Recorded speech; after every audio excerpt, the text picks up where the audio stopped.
Imagine waking up one morning and realizing that every decision you've made, every dollar you've saved, every hour you've worked, has been quietly feeding a system designed to keep you running, literally, for the rest of your life. Not because you're lazy, not because you're irresponsible, but because the game was built this way. Today we're going inside that system, the one no politician talks about, no banker explains, and no school teaches, the financial machine that keeps Americans working forever. This isn't a conspiracy, it's simply the truth. If you feel like life has gotten harder, like you're running faster but somehow falling behind, you're not imagining it. Something has shifted, something deep inside the American financial structure. Wages aren't keeping up. Debt is rising faster than incomes. Housing, education, food, and healthcare, everything essential, has outpaced earnings. Millions are working 2 jobs. People in their 60s and 70s are delaying retirement. And even high earners feel like they're drowning. But here's the twist. This isn't an accident. This is a system with rules, winners and losers. And if you don't understand how it works, you become another cog, another lifetime worker, trapped in a cycle you never chose. When you start to peel back the layers of the financial system in America, you begin to realize something that most people feel but can't quite articulate. The system isn't designed to help people get ahead. It's designed to keep them moving just enough to stay afloat, but never quite enough to fully escape the grind. And once you see it, once you finally understand how the gears turn behind the scenes, it becomes impossible to unsee. So let's step inside it for a moment. Imagine you're watching your own life from above. Every bill you pay, every hour you work, every paycheck you earn, and you start to notice how each of these pieces connects to a larger machine that runs in the background every single day. This is where the story really begins. If you talk to most Americans today, they'll tell you they feel like they're working harder than ever, but somehow falling further behind. They're juggling rising rent, higher grocery bills, student loan payments that never seem to end, and salaries that haven't kept pace with inflation. But the deeper truth isn't just that life has become more expensive. It's that the financial system itself has evolved into something that actively requires people to stay busy, stressed, and dependent just to keep functioning. Think about how strange that is for a moment. In an economy as advanced and wealthy as the United States, you would expect the system to move toward giving people more time, more freedom, and more security. Instead, it feels like the opposite has happened. The cost of living climbs. The definition of middle class shifts up and out of reach. The pressure to produce, earn, and work harder intensifies, and the fear of falling behind becomes a constant, nagging presence. But none of this is accidental. It's the result of decades of policy decisions, corporate incentives, and cultural expectations layered on top of one another so gradually that most people didn't even notice it happening. Still, even though the system is complex, the logic behind it is surprisingly simple. The US economy needs people to work, constantly. Not because work is inherently good or fulfilling, but because the system collapses if too many people stop. That's the part nobody likes to say out loud, but it's the cornerstone of understanding the modern American financial reality. Every household becomes a tiny engine contributing to the larger machine, and the moment those engines slow down, the system starts to sputter. To understand how this happened, you need to follow the story back to the late 1970s and early 1980s, when wages for the average American worker stopped climbing at the same pace as productivity and corporate profits. For decades before that, if you worked hard, you could genuinely expect each year to be a little better than the last. You could save more, have more leisure time, build wealth. That was the deal, the unwritten agreement that became part of the American identity. But between inflation spikes, globalization, automation, tax changes, and corporate restructuring, something broke. Productivity kept rising, costs kept rising, profits kept rising, but wages did not. So to keep the economy growing, Americans needed to find another way to keep spending. And that's when consumer debt quietly became the solution. At first, debt seemed like a gift. You could buy now and pay later. You could afford the things your parents had even if your salary didn't rise fast enough to match. Houses got bigger, cars got nicer, lifestyles expanded. But underneath it all, something more subtle was happening. Debt was replacing income as the fuel that kept the system running. Credit cards, mortgages, student loans, auto loans, medical bills. Each of these created a new stream of payments that locked people into long-term financial commitments, requiring decades of work to cover. And once those systems were in place, they didn't just sustain themselves, they grew. By the 1990s and early 2000s, the idea of living paycheck to paycheck wasn't a sign of personal failure. It had become the standard business model of modern American life. And companies, lenders, and policymakers built around it, expanding a financial architecture that encouraged people to sign up for increasing obligations and discouraged them from ever stepping off the treadmill. You see it in the student loan industry, where young people are told that taking on tens of thousands of dollars in debt is a normal and necessary step toward a future they aren't even guaranteed. You see it in housing, where mortgages have ballooned to the point where people will spend 30 years paying off a roof over their heads. And that's if they're lucky enough to afford buying in the first place. You see it in healthcare, where medical bills are so expensive that a single unexpected visit can push someone into long-term debt they spend years climbing out of. Everywhere you look, the system has created pathways that require people to sign contracts that bind their future labor to past decisions.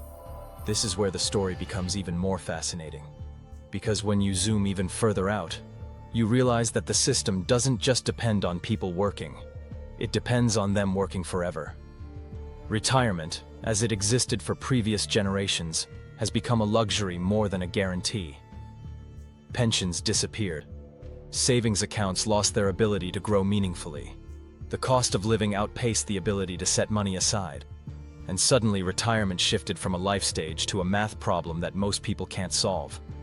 That's why you see 70-year-olds working at supermarkets, not because they want to stay active, but because their 401k didn't stretch far enough. The idea of stepping away from the workforce has become, for millions of people, an almost impossible dream. But again, this isn't random. When people work longer, they pay taxes longer. They stay in the economy longer. They rely less on social programs, and their spending helps counteract the demographic realities of an aging population. In other words, the system has been quietly restructured to require perpetual participation. It doesn't just expect people to work. It expects them to work indefinitely. And just like that, the treadmill of American life begins to look less like a path to mobility and more like an endless loop. Yet the plot twists don't end there. As the cost of living has continued to rise, and as economic pressures have built up, people started turning to new forms of income just to keep up. Gig work, side hustles, freelance platforms, anything that offered even a little extra breathing room. But the gig economy wasn't created to empower workers.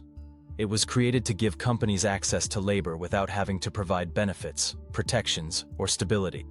People were told that flexibility was a gift, even though flexibility usually meant instability.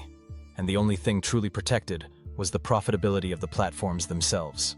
So millions of people entered a second workforce layered on top of their full-time jobs, driving rideshare cars, delivering food, producing content, flipping items online, all while the system quietly applauded them for hustling harder. When you listen closely, you start to hear the same message repeating everywhere. Work more, spend more, take on more, produce more. This is the rhythm of modern American life. It's not about freedom or security or upward mobility. It's about momentum. Because as long as people keep moving, the machine keeps humming. But when they pause, when they breathe, rest, or fall behind, the gears begin to grind. That's why the system cannot afford mass financial stability. It needs financial pressure. It needs urgency. It needs people to believe they're only one emergency away from catastrophe. Fear, in a strange way, has become one of the most powerful economic tools in America today. Nowhere is this more obvious than in the housing market. Home ownership used to be a stepping stone to stability. Today, it's a competitive sport where institutional investors, private equity firms, and foreign capital can outbid everyday Americans for single-family homes. The average person isn't just competing with other home buyers. They're competing with billion-dollar funds that treat houses like assets in a portfolio. And as housing prices soar, rent follows. Suddenly, the largest expense in someone's life becomes a constant reminder of how precarious their financial position is. Miss a paycheck, lose a contract, face a medical emergency, and the roof over your head becomes uncertain. That fear alone forces countless people to stay in jobs they don't like, accept wages that don't match their value, or remain in cities they can't afford. The system thrives on that fear, because fear keeps people working. But even fear isn't the whole story. There's another layer, one that doesn't get talked about nearly enough. And it's the way the financial system uses aspiration as a form of control. People want to improve their lives. They want nicer homes, better schools, safer neighborhoods, and more comfort. But these desires, instead of being supported by rising wages and stable economic foundations, have been funneled into loans, credit, and long-term commitments that tie people to labor indefinitely. Aspiration becomes monetized. Ambition becomes collateral. And the pursuit of a better life becomes a contract that ensures the worker will remain a worker far longer than they intended. This is also why the narrative around personal responsibility became so culturally dominant. It's easier to tell people that their financial struggles are the result of poor budgeting, lack of discipline, or bad decision-making, than it is to acknowledge that the system is structured to keep most people exactly where they are. If people blame themselves, they won't question the system. And if they don't question the system never has to change. So financial literacy became a distraction rather than a solution. Of course, it helps to understand money better.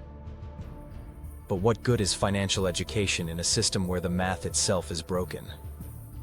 When rent takes half of your income, when healthcare costs can bankrupt you, when education demands decades of repayment, and when wages stagnate, no budgeting strategy in the world can fix the underlying imbalance. And that's the heart of the modern American financial experience. Imbalance. Between workers and corporations, between debt and income, between expectation and reality, between the life people were promised and the life they actually live. This imbalance isn't just economic, it's psychological. People are exhausted, overwhelmed, and unsure how they'll ever catch up. They're working longer hours, taking fewer vacations, and worrying more about the future. And even though technology has advanced, productivity has increased, and the economy is larger than ever, everyday life feels heavier. That heaviness isn't a coincidence. It's feedback from a system that has shifted too much of the burden onto the people who are least equipped to carry it. But don't mistake this narrative for hopelessness. In fact, something remarkable has been happening over the last few years, a quiet awakening. People are starting to question the assumptions they once accepted. They're rethinking work. They're challenging traditional career paths. They're searching for alternative income streams that give them leverage rather than dependency. They're fighting back against predatory systems, demanding more transparency, and pushing for change that benefits workers rather than corporations. The system may want people to work forever, but people are increasingly refusing to play by the old rules. We're in a moment where the truth is becoming harder to hide. Younger generations no longer believe that corporate loyalty leads to stability. Older generations are raising their voices about broken promises. And across the country, millions of people are discovering that the only way to navigate a system that demands endless labor is to build financial structures that operate outside of it. That's why interest in investing, entrepreneurship, crypto, side businesses, automation, and passive income has exploded. People aren't chasing luxury, they're chasing freedom. The system may still be powerful, but the awareness of its design is spreading fast. And once you understand the architecture of the financial system that keeps Americans working forever, you can finally start building a life that doesn't rely on it. Recent financial shifts indicate the system may be entering a new phase.